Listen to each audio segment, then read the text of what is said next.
देखिए, मुझे तो समझ में नहीं आ रहा कि ये बीजेपी वाले किस मुंह से ये सब बातें करते हैं। 2016 में हरियाणा के अंदर बीजेपी की सरकार थी, केंद्र में भी बीजेपी की सरकार थी, और पंजाब के अंदर अकाली दल के साथ बीजेपी की सरकार थी। क्यों नहीं लाए? क्या दिक्कत आ रही थी? किसने रोका था? अनुराग ढांडा तो नहीं गया था रोकने के लिए। अनुराग ढांडा ने तो हाथ नहीं पकड़ा था जेपी दलाल जी का। ले आते, जब इनके पास समय था, तीनों जगह इनकी सरकार थी, तब नहीं किया। और कई बार ऐसे मौके आए जब तीनों जगह कांग्रेस की भी सरकार रही, तब नहीं किया। इनको बस इस राजनीतिक मुद्दे को बना के रखना है, इसका कभी समाधान नहीं निकालना। 56 साल तो हो गए हमको इंतजार करते हुए, कब आखिर समाधान निकालेंगे? सारे स्टेट्स को, चाहे पंजाब की बात कर लो, हरियाणा की बात कर लो, राजस्थान की बात कर लो, सबके यहाँ पानी की कमी है। मोदी जी 2019 में आके कह के गए थे कि हमारे जो ज़रूरत का पानी है वो बह के पाकिस्तान जा रहा है। आज पता नहीं क्यों पाकिस्तान ज़्यादा प्यारा हो गया मोदी जी को। ना पंजाब प्यारा, ना हरियाणा प्यारा, ना राजस्थान प्यारा। क्यों नहीं दुश्मन देश का पानी रोकते? क्यों नहीं उसको लेके आते? हरियाणा के हर किसान की प्यास क्यों नहीं बुझाते उससे? मैं तो पूछना चाहता हूँ प्रधानमंत्री जी से, जब इसके ऊपर इतना अहम मुद्दा बताते हैं, लेकिन जब इसके ऊपर मीटिंग होती है मुख्यमंत्रियों की, तो प्रधानमंत्री कभी जाते नहीं उस मीटिंग के अंदर। मैं पूछना चाहता हूँ क्यों नहीं जाते? प्रधानमंत्री जी का इंटरेस्ट क्यों नहीं है? दो भाइयों की लड़ाई है, और अगर पिता नहीं बैठेगा बीच में समझौता कराने, समझौता हो जाएगा क्या?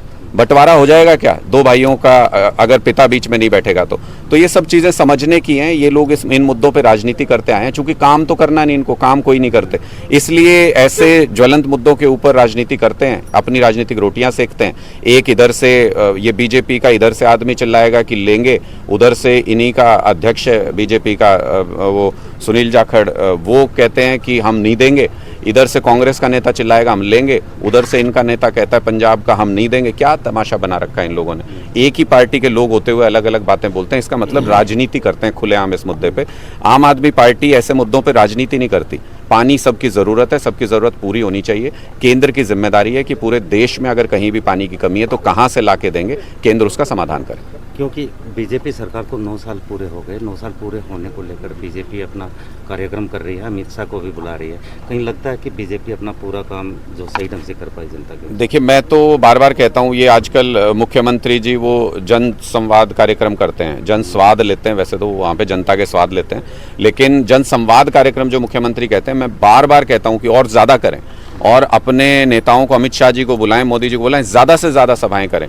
तभी लोगों के बीच में जितनी नाराज़गी है भारतीय जनता पार्टी के प्रति, वो खुल के सामने आ पाएगी। और जितना ये ज़्यादा सभाएं और जितना ज़्यादा प्रचार करने की भारतीय जनता पार्टी कोशिश कर रही है, उतना ही ज़्यादा एक्सपोज हो रहे हैं हरियाणा के अंदर, उतना ही ज़्यादा लोगों के सामने इनकी असली तस्वीर आ रही है, और लोगों के मन में वो गुस्सा जो इन्होंने 9 साल से पिछले हरियाणा को त्रस्त कर रखा है, इन्होंने हर आदमी लाइन में लगा दिया। कोई परिवार पहचान पत्र बनवाने लाइन में लगा हुआ, कोई पेंशन बनवाने के लिए, कोई डीएपी की खाद लेने के लिए, कोई किसान मंडियों में 5-5, 10-10 दिन तक बैठे रहते हैं, तब जाके उनका अनाज बिकता है। इन्होंने क्लर्क हो, आशा वर्कर हो, कोई सरपंच हो, कोई तो नहीं छोड़ा जिस पे लाठी नहीं चलाई। तो लोग अब इंतजार कर रहे हैं। ये जितना ज़्यादा लोगों के बीच में जाते हैं, लोगों से संवाद करते हैं, उतना ज़्यादा लोगों के मन में जो गुस्सा पिछले 9 साल का भरा हुआ है भारतीय जनता पार्टी के प्रति, वो सामने आता है। ये अपने आप को एक्सपोज कर रहे हैं, उल्टा हमारा ही प्रचार कर रहे हैं। जितने ज़्यादा भारतीय जनता पार्टी लोगों के बीच में जाके अपने कार्यक्रम करेगी, उतना ही ज़्यादा आम आदमी पार्टी के लिए आम आदमी की सरकार लाना आसान होगा। प्रधानमंत्री ने कल दशहरा की जो स्पीच दी है, उसमें ये कहा है कि दशहरा दहन उन शक्तियों को प्रदान करता है जो क्षेत्रवाद और जो जातिवाद के जो बांट रहा है, तो इसमें क्या है? देखिए, सबसे ज़्यादा जाति और धर्म की राजनीति अगर किसी ने की, अगर हरियाणा को जातिगत आधार पे बांट दिया, और इतिहास में पहली बार अगर जाति के आधार पे हरियाणा के अंदर ऐसी तलवारें खींची, तो किसके राज में? भारतीय जनता पार्टी के राज। इनकी लगाई हुई आग है। जाति और धर्म के नाम पे अंग्रेज़ों की तरह फूट डालते हैं ये लोग और राज करते हैं उसके दम पे।